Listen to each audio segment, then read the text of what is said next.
Hello, this workshop's for you if you're interested in starting an e-commerce store or even if you're in the midst of starting one now. I'm Angie Veman with Clutch Businesses, and I help female entrepreneurs move from hustle to flow. And I do that through automating and streamlining their businesses so that they've got more time to spread their special sauce and are spending less time on the busy work. And the reason that I'm offering this workshop is that I've worked for some of the biggest e-retailers in the US. And I also see that having an e-commerce business is a really incredible way for women to have the lives that they've always dreamed of. So it allows them to make the money that they deserve. It allows them to set their own hours, and it allows them to spend time with family, friends, and even themselves. And I also see a lot of women that have a dream of having an online store, but they've got an incredible idea, but they get overwhelmed with all of the tech and figuring out what they have to do and how to put it all together. So I took my experience working for these online retailers along with my experience with automating and creating efficiencies in business, and I created a program that allows anybody really, to set up and launch an online store in just 5 hours. So because you're here today, I'm guessing that you're somewhere in between here. So we've got where we are right now and we've got where we want to be. So you may have dabbled in setting up a site, or you may have started looking for products. But the moral of the story is we all want to be on the right. So we all want to have a live store with products that customers love, and we want to be making money doing it. So I'm also going to assume that you've got some understanding of the possibilities that exist within e-commerce. So I'm going to make this pretty brief, but I do want to talk about what makes an e-commerce business a really smart choice for a lot of people. And the first thing is that you can start an e-commerce business with relatively low costs, and you can even keep running a business with relatively low costs. So you could literally start a store for just $30. You can obviously spend a lot more, but all it really takes is $30. And then depending on the model that you choose, the day-to-day operations can be relatively simple and easy with an e-commerce business. So there are stores that are set up where the owners or the people working there never touch or see the product, so they don't have a whole lot to worry about day-to-day wise. And then e-commerce business is also really scalable. So you can start really small and start adding products and services to grow. But also you can start big, and the trajectory for an online store or for online shopping is really good. So you'll grow just kind of organically. And then what could your online business look like? Well, a lot of different ways, actually. So you could sell direct to consumer. You could focus on wholesale. Maybe you want to do some private label or some white labeling. And then the products that you sell can also be really varied. So you can sell physical products, you can sell digital products, and you can even sell services. And none of these are mutually exclusive. So you can sell physical products and services, or you can sell direct to consumer and wholesale. You can mix and match a lot of different ways, so there's a lot of possibilities. So what do you need to get started? Well, first, you need a platform. So you need a place for your customers to come and see the products that you're selling, and you need a way to sell it to them or for them to buy it. So a platform is basically like a beefed up website. And then you also need products and packaging. So you need products to sell and a way to ship them to your customers. And the packaging is actually really important. So you can use it to extend your brand. So you can brand all of the packaging, with your logo on it. You can create an unboxing experience for your customers. But the packaging also influences how much money you make pretty significantly. So if your products are arriving to customers damaged, not only are your customers going to be unhappy, and you'll likely lose them depending on how you handle the situation, but you're also going to be spending a lot more money to get them their order, because you're going to have to reship it, and you're going to have to pay for that shipping, and you're going to have to pay for that product. So it can be really costly if you don't get the packaging right. And then you also need a payment processor. So this is how you'll collect payments from customers. And making payments as easy as possible is the key to getting sales. So a lot of online retailers are even offering payment plans these days to make it easier for people to purchase. And then you also need to dazzle your customers so that they keep coming back. So making your site easy to navigate, making the order process simple, and making sure that their order arrives on time and in perfect condition are all ways to make them raving fans of your business. And then we've talked about this a little bit, but your logistics have to be well oiled. Because unfortunately, customers want everything like yesterday.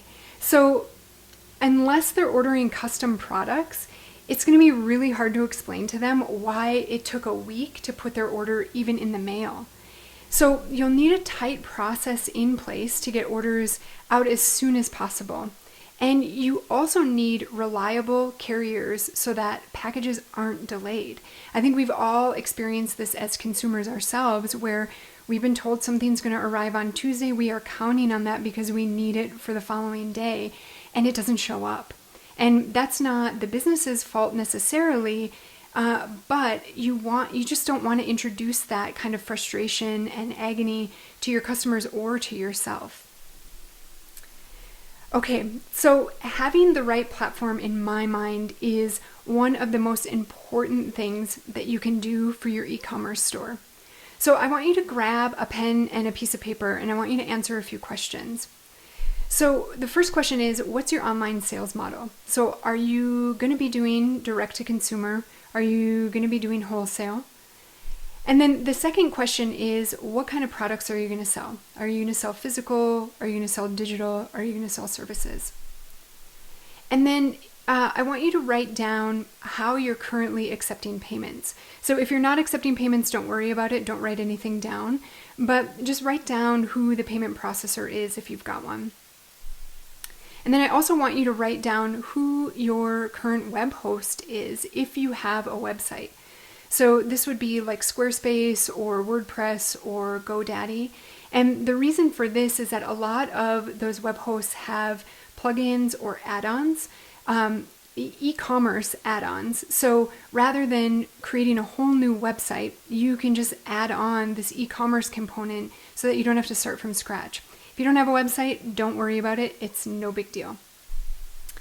Okay, and then I also want you to write down where you plan on selling your product. So do you want to sell it just on your website, or are you hoping to get on some marketplaces? So Amazon, eBay, maybe Walmart.com. And then let's see, how many products are you going to sell? So are you just going to sell a handful, maybe just 5? Or are you going to be offering like 500 products?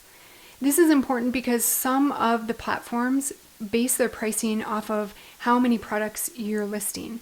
So not all of them do that, but some of them do, and that's going to influence your final decision on what platform you go with.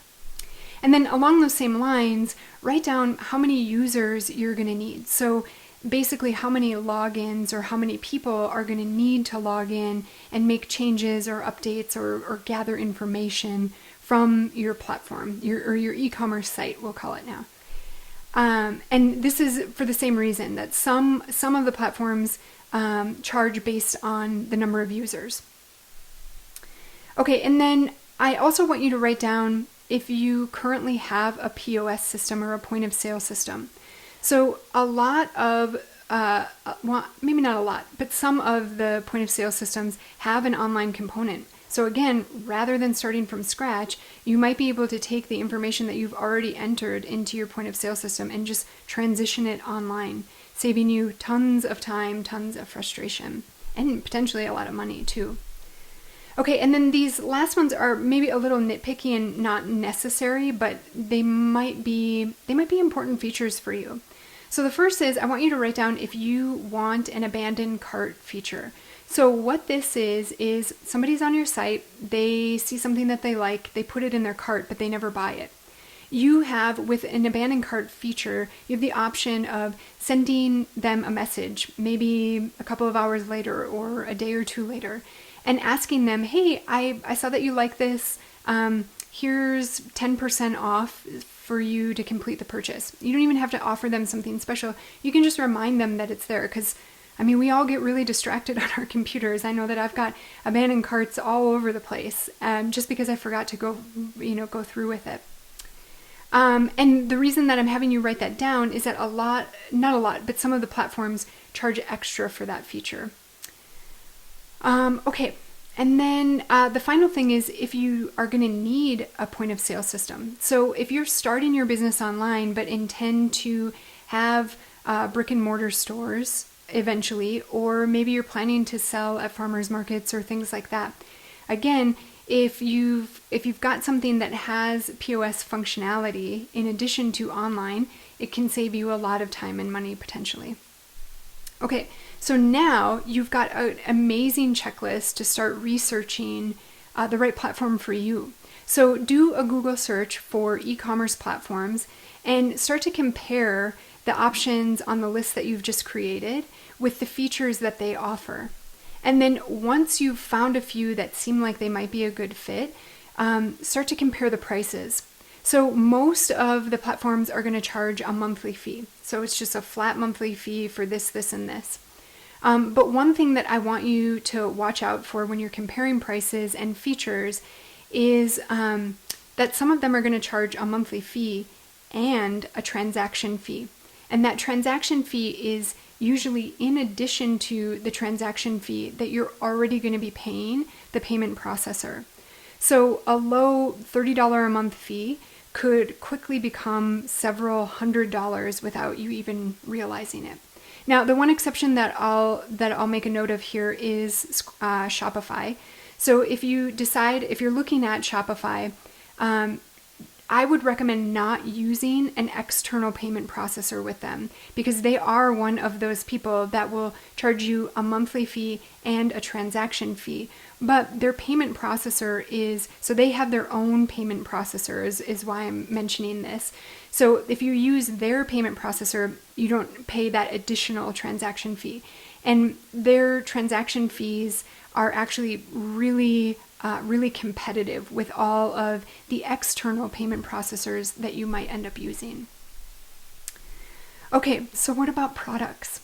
All right, so I want you to grab a pen and paper again, and I want you to write down a list of the products that you want to sell. And then next to each of the items on your list, I want you to write down what you think customers would pay for that particular product. Now, once you've got that, you have a list that you're armed with to go to your suppliers with. So when you find somebody that you can buy these products from, take the costs that you're getting from them and make sure that you can actually make money on this product. So you don't want to get a really high cost from a supplier and then have to increase your retail beyond what your customers are going to pay for it. It just doesn't make sense. And you don't want to be making so little money selling that product that you're not making any money. It's not a sustainable business. So take all the costs that you're getting from them, and I would shoot for a 50% margin. There are plenty of people out there that are comfortable going lower than that, but I would say that should be your target. You might not hit it every time. You might end up with 40 or 45%, but I think 50% is a good place to shoot for. Okay, so there's still a lot of work to be done, but this should be the beginning of a really successful e-commerce store. And you might be wondering how long it will take to launch your store. And I would say that on average, it takes folks 4 to 12 months from start to finish. And my suggestion, if I can make it, is to start small. So you don't have to start with all 200 of the products you want to offer. You can offer just a few. And you don't have to build out the most amazing website, your dream website, right away.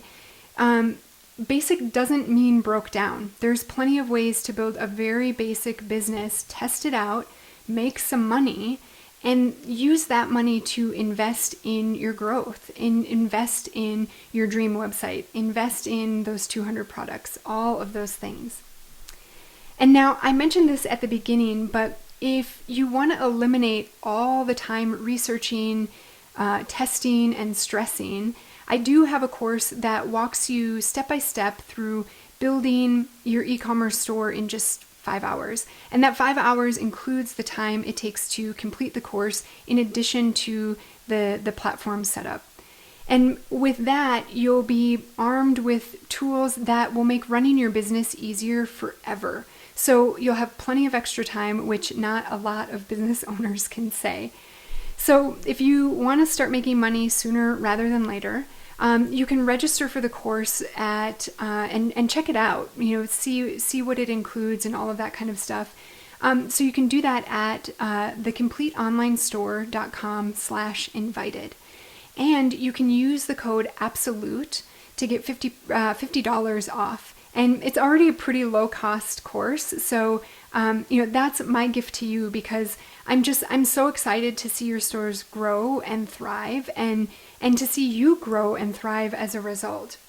So, please let me know if you've got any questions. Please check out the course, and thank you so much for watching today, and good luck. I think you'll really love having an online store.